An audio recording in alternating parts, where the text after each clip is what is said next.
নমস্কার বন্ধুরা, নিয়ে চলে এসেছি আজকের আরেকটি নতুন video. BA 4 sem general subject philosophy paper CC1D GE4 suggestion 2024-এর 2 নম্বরের যে প্রশ্নগুলি ছিল তার অ্যান্সার নিয়ে। তো প্রথম কোয়েশ্চেন, রাধাকৃষ্ণনের মতে সজ্ঞা কী? উত্তর, রাধাকৃষ্ণনের মতে জ্ঞান লাভের একটি উপায় হল সজ্ঞা, যে পদ্ধতির মাধ্যমে কোনো বিষয়ের সত্তা সম্পর্কে আমাদের বোধ হয় তাকে সজ্ঞা বলে। পরের কোয়েশ্চেন, গান্ধীর মতে সর্বোচ্চ নৈতিকতা কী? উত্তরটি হচ্ছে, গান্ধীর মতে সর্বোচ্চ নৈতিকতা হল সত্যাগ্রহ। অসীম মানুষ বলতে রবীন্দ্রনাথ কী বোঝেন? উত্তর, রবীন্দ্রনাথের মতে মানুষের মধ্যে যে ঈশ্বর সত্তা আছে সেই সত্তাকে অসীম মানুষ বলা হয়। রবীন্দ্রনাথ মানব উদ্বৃত্ত ধারণাটি কী অর্থে বোঝেন? উত্তর, রবীন্দ্রনাথের মতে মানুষের অসীম দিকের বৈশিষ্ট্য হল মানব উদ্বৃত্ত বা সারপ্লাস অফ ম্যান। এই বৈশিষ্ট্য মানুষকে তার ব্যক্তিত্বের বাইরে যেতে বাধ্য করে। মানুষের কোনো কাজ অসম্ভব নয়, তার প্রচেষ্টা ব্যর্থ হতে পারে, কিন্তু এই ব্যর্থতা তাকে আরও শক্তিশালী করে। মানুষের এই উপাদানকে মানব উদ্বৃত্ত বলে। ইকবাল প্রণীত দুটি বইয়ের নাম লেখো। উত্তর, ইকবাল প্রণীত দুটি বই হল 6 lectures on the reconstruction of religion thoughts in Islam, পরেরটি হচ্ছে the secrets of self. Radhakrishnan ধর্মীয় অভিজ্ঞতা বলতে কী বোঝান? উত্তর, রাধাকৃষ্ণনের মতে প্রতিটি মানুষ আধ্যাত্মিক উপলব্ধি করতে চায়। এই আধ্যাত্মিক উপলব্ধি করার জন্য একটি বিশ্বাস নিয়ে শুরু করতে হবে। এই বিশ্বাসই হলো ধর্মীয় অভিজ্ঞতা। এই ধর্মীয় অভিজ্ঞতাই মানুষকে আধ্যাত্মিক উপলব্ধি করাতে পারে। অরবিন্দের মতে বিবর্তন কাকে বলে? উত্তর, শ্রী অরবিন্দের মতে মানুষকে প্রকৃতির বন্ধন ও অবিদ্যা থেকে মুক্ত করে উন্নত অবস্থায় নিয়ে গিয়ে পরম সত্তার সঙ্গে মানুষকে বিলীন করে দেওয়াই হলো বিবর্তন। শ্রী অরবিন্দের লেখা দুটি বইয়ের নাম লেখো। শ্রী অরবিন্দের লেখা দুটি বই হল lights of yoga, the life divine. রাধাকৃষ্ণনের মতে ঈশ্বরের প্রধান গুণগুলি কি কি? উত্তর, রাধাকৃষ্ণনের মতে ঈশ্বরের প্রধান গুণগুলি হল ঈশ্বর স্বতন্ত্র, অসীম, পরিবর্তনশীল, শাশ্বত ও সর্বরূপে পূর্ণ। রবীন্দ্রনাথের মতে অমঙ্গলের প্রকৃত সমস্যাটি কি? উত্তর, রবীন্দ্রনাথ বলেন অমঙ্গল বলে কোনো কিছু নেই, সব কিছুই মঙ্গল লাভের প্রক্রিয়া মাত্র। পরের কোয়েশ্চেন, বিবেকানন্দ সার্বজনীন ধর্ম বলতে কী বোঝান? উত্তর, বিবেকানন্দের মতে মানুষ নিত্য শুদ্ধ, বুদ্ধ, মুক্ত স্বভাব। মানুষ তার এই স্বরূপকে উপলব্ধি করার চেষ্টা সর্বদা চালাচ্ছে। এই স্বরূপকে উপলব্ধি করাই হলো সার্বজনীন ধর্ম। লক্ষ্য উপায়কে নির্ধারণ করে, এ মতটি কি গান্ধী সমর্থন করেন? উত্তর, না, এই মতটি গান্ধীজি সমর্থন করে না। তার মতে উপায় লক্ষ্যকে নির্ধারণ করে, অর্থাৎ উপায়ে যেমন লক্ষ্য তেমন। বিবেকানন্দের মতে কর্মযোগ কি? উত্তর, স্বামী বিবেকানন্দের মতে কর্মের রহস্যকে জানাই হলো কর্মযোগ। কর্মে মানুষের অধিকার আছে, কর্মের ফলে মানুষের অধিকার নেই। এই কথা জেনে নিষ্কামভাবে কর্ম করাই হলো কর্মযোগ। রবীন্দ্রনাথের মতে ধর্ম কি? উত্তর, রবীন্দ্রনাথের মতে ধর্ম হলো সব কিছুর ভিতরে থাকা আসল সত্তা এবং প্রচ্ছন্ন সত্তা, যাকে তিনি মানব ধর্ম বা মানবতাবাদ বলেছেন। ঈশ্বরই সত্য, গান্ধীর এই কথা বলার যুক্তি দুটি কি?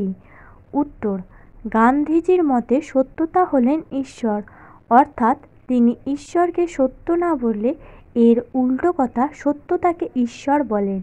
তিনি বলেন ঈশ্বরের অনেক অর্থ থাকতে পারে, কিন্তু সত্যতার একটাই অর্থ আছে, তাই সত্যতাকে অস্বীকার করা যায় না। গান্ধীজি পরবর্তীকালে ঈশ্বরই সত্যতা এই কথাটি একটু পরিবর্তন করে বলেন, সত্যই হলো ঈশ্বর।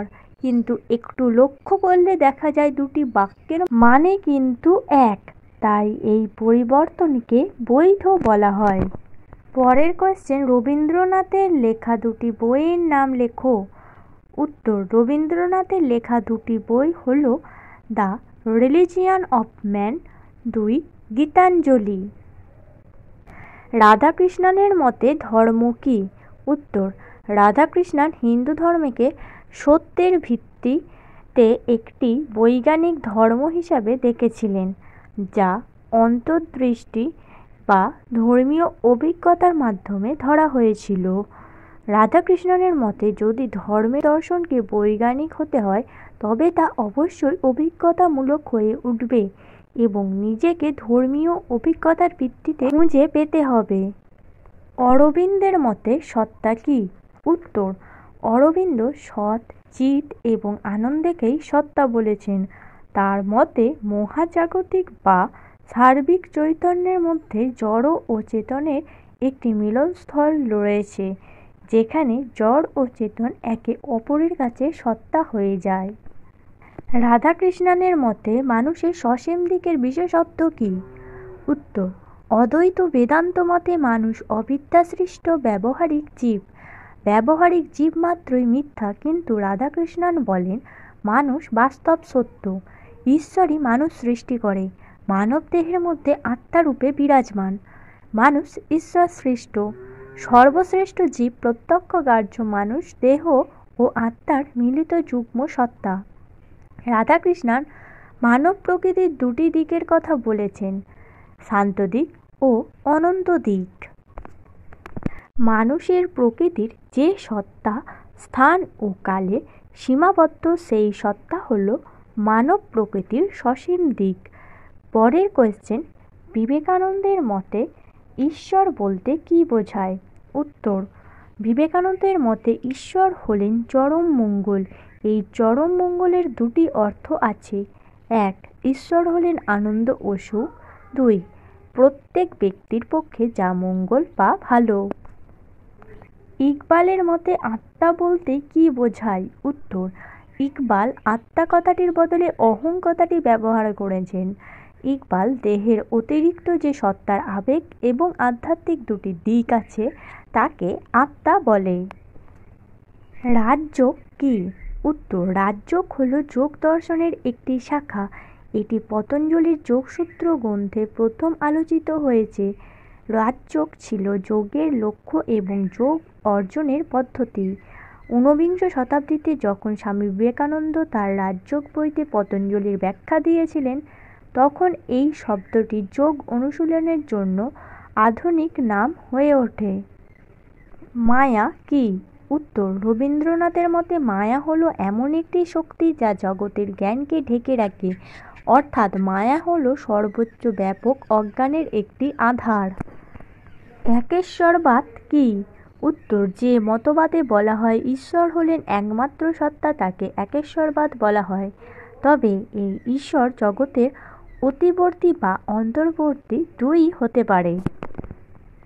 শ্রী অরবিন্দের মতে পূর্ণযোগ বলতে কী বোঝো? উত্তর, অরবিন্দের মতে যোগ শব্দের অর্থ হল ঈশ্বরের সাথে মিলন। এই মিলন 3 ভাবে হতে পারে, 1 অতি জাগতিক, 2 জাগতিক, 3 ব্যক্তিগত। তিনি বলেন এই 3টি যোগ যখন মানুষ ক্ষেত্রে একসাথে হয় তখন তাকে পূর্ণযোগ বলা হয়। সংজ্ঞামূলক প্রকৃতি বলতে কী বোঝো? উত্তর, প্রকৃতি বলতে এই পৃথিবী তথা সমগ্র নির্দেশ করে। প্রকৃতি বলতে জাগতিক বিশ্বের মানব সৃষ্ট নয় এমন দৃশ্য, অদৃশ্য বিষয় এবং জীবন ও প্রাণকে বোঝায়। অন্য অর্থে প্রকৃতি বলতে বৈশিষ্ট্যকেও বোঝায়, যেমন মানব প্রকৃতি। অরবিন্দের মতে যোগ শব্দের অর্থ কী? উত্তর, অরবিন্দের মতে যোগ শব্দের অর্থ হল সমন্বয় বা ঐক্য। তাই যোগের লক্ষ্য হল ঐক্যের উপলব্ধি। আজকের ভিডিও এই পর্যন্তই। ধন্যবাদ সবাইকে। Junior education.